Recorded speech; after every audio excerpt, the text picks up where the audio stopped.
L'Afrique du Nord, redevenue province romaine sous l'égide de l'empereur byzantin Justinien, aspire à la paix et à la prospérité. Les légions impériales ont chassé les Vandales, et Constantinople s'efforce de restaurer l'ordre et de faire renaître la gloire de l'Afrique romaine. Mais cette paix est fragile, menacée par une force ancienne et indomptable. Les tribus berbères, habitants ancestrales de ces terres, qui n'ont jamais accepté la domination étrangère. L'histoire de l'Afrique byzantine est indissociable de la résistance berbère.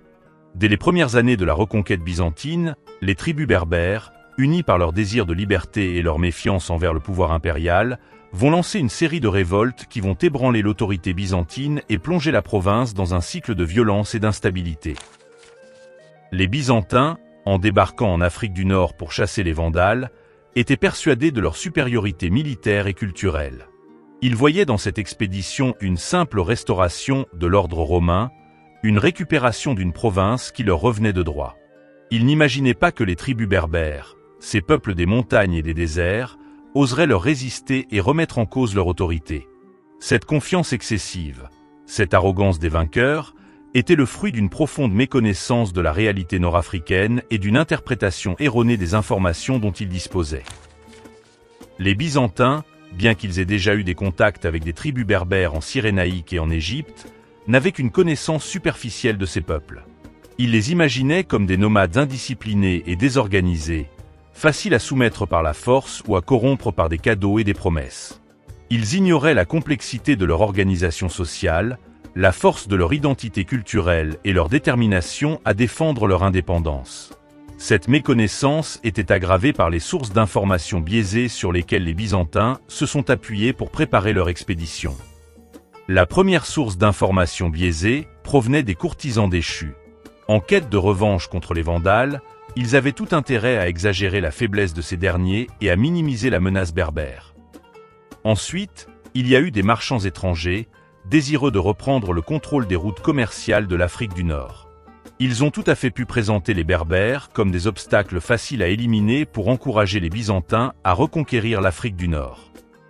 Des membres du clergé pro-byzantin, soucieux de restaurer l'autorité de l'Église orthodoxe en Afrique du Nord, ont pu également minimiser l'importance des résistances païennes ou ariennes parmi les Berbères.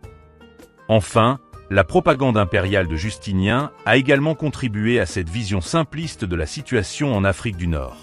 En présentant la conquête comme une simple restauration de l'ordre romain, Justinien masquait la réalité d'un territoire difficile à contrôler et d'une population loin d'être soumise.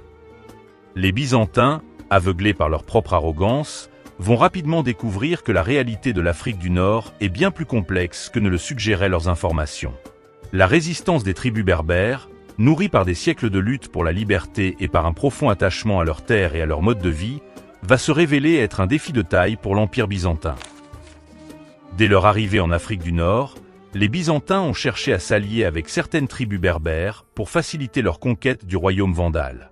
Des cérémonies d'investiture ont été organisées, au cours desquelles des chefs berbères ont reçu des insignes et des cadeaux en échange de leur soumission à l'autorité byzantine. Ces accords impliquaient des engagements militaires de la part des tribus berbères et garantissaient le respect de leur territoire et de leur mode de vie. L'alliance avec Antalas, chef des Phrex, a été particulièrement importante pour les Byzantins. Sa connaissance du terrain et ses compétences militaires ont contribué à la victoire byzantine contre les Vandales. Les Byzantins ont également utilisé des alliances berbères pour contrer les incursions des tribus nomades de Tripolitaine, comme les Osturiani et les Laguatans. Cependant, ces alliances étaient fragiles et opportunistes. Les Byzantins n'ont jamais vraiment cherché à intégrer les Berbères à l'Empire et ont continué à les percevoir comme une menace potentielle. De leur côté, les Berbères, fiers de leur indépendance et de leur mode de vie traditionnel, n'ont jamais oublié les siècles de domination romaine et vandale. Ils étaient prêts à saisir la moindre occasion pour se soulever contre les Byzantins et reprendre leur liberté. Dès 534 après Jésus-Christ, un an après la conquête byzantine, des révoltes berbères éclatent dans différentes régions de l'Afrique du Nord. Cusina, un chef berbère puissant qui avait initialement soutenu les Byzantins contre les Vandales, se soulève en Byzacène, ralliant à sa cause plusieurs tribus mécontentes de la domination byzantine. Iodas, chef des Aurasies, une tribu puissante des montagnes des Aurès et dont nous avons brièvement parlé pendant la vidéo sur Salomon, se joint également à la révolte. Ces premiers soulèvements, bien que rapidement réprimés par les Byzantins, montrent que la paix est précaire et que la menace berbère est loin d'être conjurée. Les tribus berbères qui se sont soulevées contre les Byzantins étaient nombreuses et diverses. Elles occupaient des territoires vastes et variés, des montagnes de l'Atlas au désert du Sahara en passant par les plaines fertiles du Tel. Leur mode de vie, leur culture et leurs organisations sociales étaient également très différents. Parmi ces tribus, on peut citer les Freks, tribu puissante de Byzacène, dirigée par Antalas, connu pour ses compétences guerrières et son rôle crucial dans les conflits du milieu du VIe siècle. Les Leuatés ou aussi l'Aguatan, tribu redoutable de Tripolitaine, connue pour son utilisation de chameaux au combat et sa résistance à la christianisation. Les Aurasies, tribu indépendante des Aurès, en Numidie, connue pour sa farouche résistance et ses raids dévastateurs. Les tribus de Cusina, coalition de tribus unifiées par Cusina, qui a représenté une menace sérieuse pour les Byzantins. Les sources mentionnent d'autres tribus rebelles, comme les Nafures, les Ifuras, les Astacures, Astris, les Imakla, Mécales, et les tribus de Maurétanie dirigées par Mastigas et Massuna.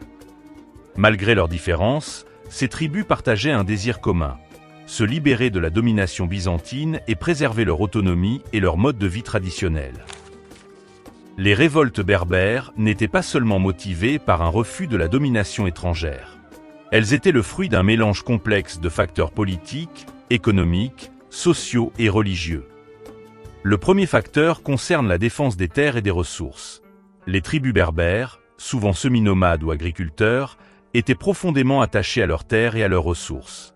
Les tentatives des Byzantins de contrôler ces terres, de lever des impôts et d'exploiter les richesses de la région ont été perçues comme une menace directe pour leur mode de vie et leur survie. Le deuxième facteur réside dans les injustices et l'exploitation. Les Byzantins, comme les Romains avant eux, n'ont pas toujours traité les Berbères avec justice et équité. L'imposition de taxes lourdes, le pillage des biens, les discriminations et les abus commis par certains fonctionnaires et soldats byzantins ont alimenté le ressentiment des Berbères et les ont poussés à la révolte. Le troisième facteur est les tensions religieuses. L'Empire byzantin était un empire chrétien orthodoxe, et Justinien était déterminé à imposer l'orthodoxie dans tous les territoires sous son contrôle. Les tribus berbères, en revanche, étaient majoritairement païennes, animistes ou chrétiennes ariennes. La politique de conversion forcée menée par les Byzantins a provoqué des résistances et a alimenté les tensions religieuses dans la région. Le dernier facteur n'est autre que les rivalités tribales et ambitions personnelles. Les tribus berbères n'étaient pas un bloc homogène. Elles étaient souvent divisées par des rivalités ancestrales et par les ambitions personnelles de leurs chefs. Certaines révoltes berbères ont été motivées par des luttes de pouvoir internes ou par le désir de certains chefs d'accroître leur influence et leur territoire. Les Berbères étaient des guerriers redoutables, habitués au combat et à la vie dans un environnement difficile. Leur connaissance approfondie du terrain, leur mobilité et leur maîtrise des tactiques de guérilla en faisaient des adversaires redoutables pour l'armée byzantine, habituée aux batailles rangées et aux sièges de villes fortifiées. Les Berbères utilisaient à la fois la guerre ouverte et la guérilla, s'adaptant aux circonstances et aux forces en présence. La guerre ouverte. Lorsqu'ils se sentaient suffisamment forts, les Berbères n'hésitaient pas à affronter les Byzantins en bataille rangée. La bataille de Cilium en 544, où les Berbères ont infligé une lourde défaite à l'armée byzantine et tué le général Salomon, est un exemple de leur capacité à mener une guerre ouverte. Ils étaient également capables de mener des sièges de villes byzantines, comme le montre le siège de Carthage en 545 par Antalas et Stotsas. La guérilla. La guérilla était la tactique de prédilection des Berbères. Elle consistait à harceler l'ennemi par des attaques rapides, des embuscades et des raids sur les territoires byzantins, avant de disparaître dans les montagnes ou les déserts. Les cavaliers berbères, rapides et mobiles, étaient particulièrement adaptés à ce type de combat.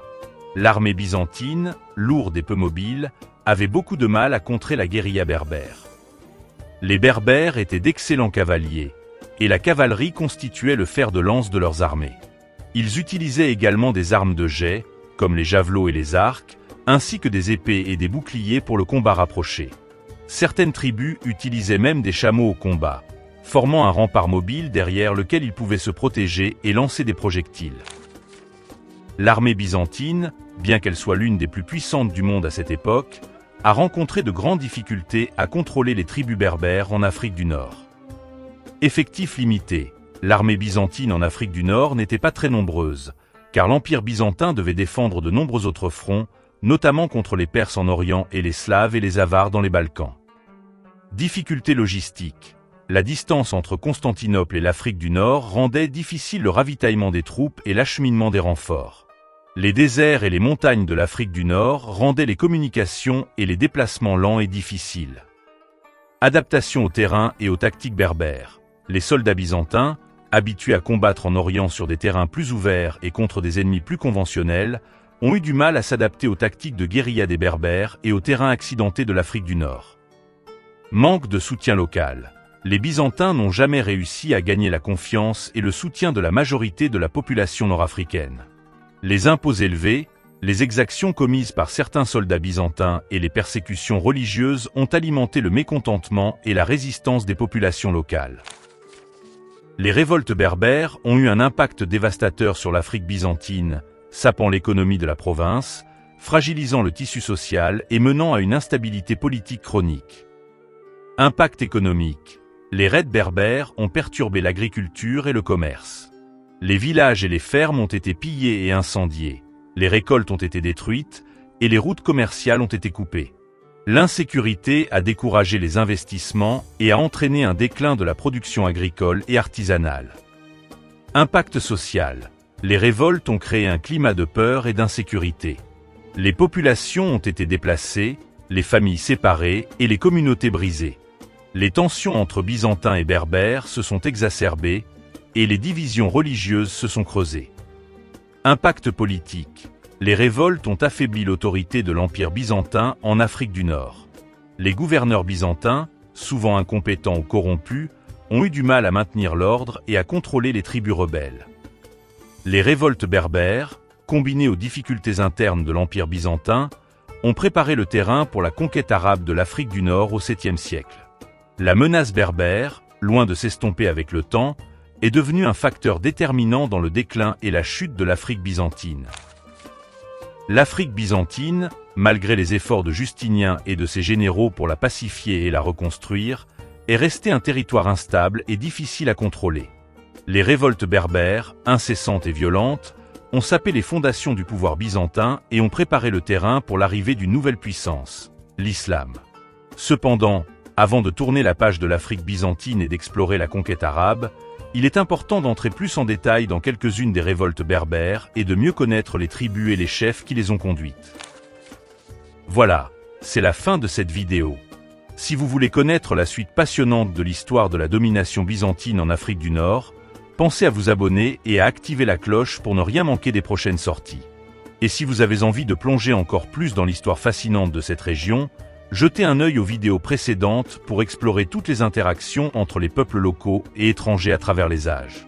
Merci d'avoir regardé, et on se retrouve très vite pour la suite des aventures.